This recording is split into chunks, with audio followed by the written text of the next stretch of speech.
Good morning, good afternoon. Maybe it's the middle of the night, but welcome. I am Calico Kate, and this is what all you can do with the selvage edges of your fabric. Don't throw these away. Stop. Don't throw these away. So many things you can do with them. I was looking around my craft room, and I have this basket that I just toss them in. And we all know with junk journals, people love the selvage edges. And, you know, we like using the numbers. And by the way, I apologize for any shadowing. It's a very cloudy night, and my overhead light is wanting to be noticed. So anyway, I was just looking around my craft room, and I noticed these selvage edges, and I wanted to let you know things you can do with these. Not all of these things I've done. Some of these things, as I was setting up, I thought of.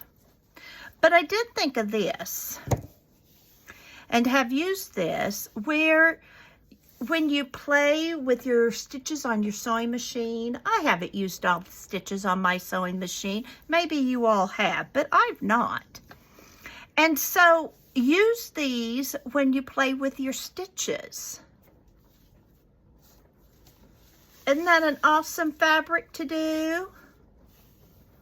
And what I did is I'd sew a while and then stop and sew a while. And then sometimes I would remember to skip a space so that when I cut, I don't cut any stitches. I didn't backspace any of these because these I'm going to use as pocket trims. I thought this would be a, where is it? Something like this without the words, but something like that on the top of a little pocket, maybe an apron or a little girl's dress, an apron of mine. I also thought these would be pretty ties for an apron because they're fabric. So it's not like ribbon that's going to come untied. I thought that would, you know, work. And I know for Project Dress a Girl, I'll hashtag it so you can look that up if you want to. You can't use ribbon as the ties of a pillowcase dress. But why couldn't you use this? Wouldn't this be cute to tie it? I would think this would work, and you've got that extra stitching, and I even like the printing. I think that's neat, but I don't know that I would on a little girl's dress. This is flannel.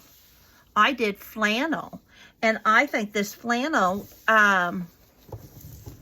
is cute and could be used the same way, and it'd be a little softer. Now, I did not cut all of my threads, and that bugs me as a sewer. But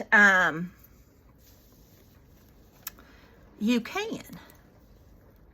Or you can leave them on there depending on what you like in your things. But I just thought, what a fun thing to do, and what a fun way of having your stitches. You know, play with those babies. Some other things that I thought you could do is if you slow stitch, wouldn't these be pretty on your slow stitching? You could have your slow stitching, you know, have this as part of your ruffle. Isn't that pretty? And some of you may be already doing these things. And you're thinking, Kathy, you are so late to the table. But you could have this. And then even bead on it as well. But doesn't that add neat stitching to a slow stitch piece? I don't know. I just thought these were really neat ideas. I have this flower. Isn't that pretty? And the nice thing is you can use either side. So if you don't want that print, turn it over. And see, nobody's going to know that's a selvage edge. They're just going to think you just did that. And at least with mine, they're brighter on the other side, but this to me is just as pretty. I would use it this way because I would want the print on there as well. But if you don't, you know, cut those off. Use them this way. Use the numbers. I even had fabric that had little spools on it. I put to go in my sewing journal, but these were little spools. And if you don't know what these mean, these are the colors that are used in the fabric. So if you want to cut them off and take them to match the fabric, you could.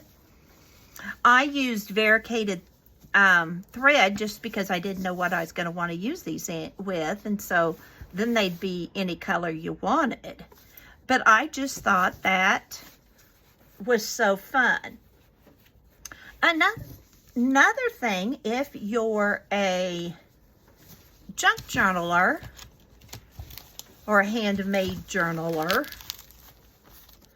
look at this. I just think they're pretty just sitting there.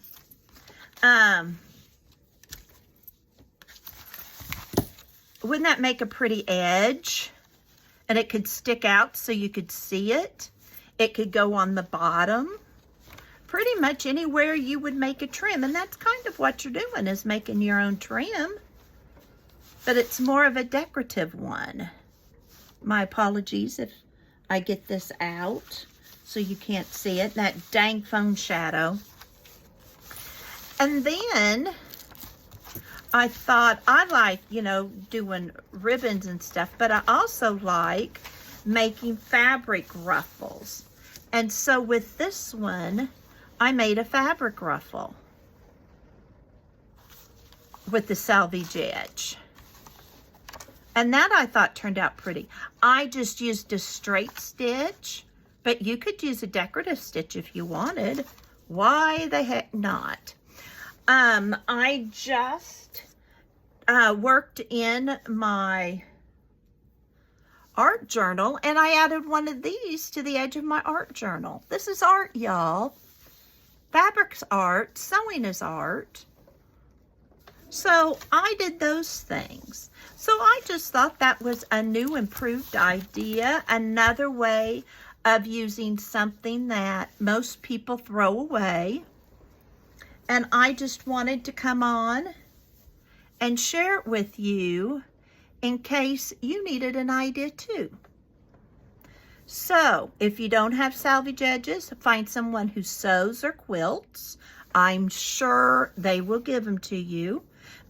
If you don't have a machine that does all these stitches, that same quilter probably has those stitches and might even do it for you for something fun. And when they hear about doing pocket edges and stuff, they might want to do some for them as well.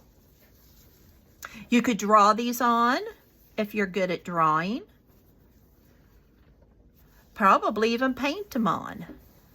But you gotta be real good at that. Myself, these little bows are going to continue come from my sewing machine.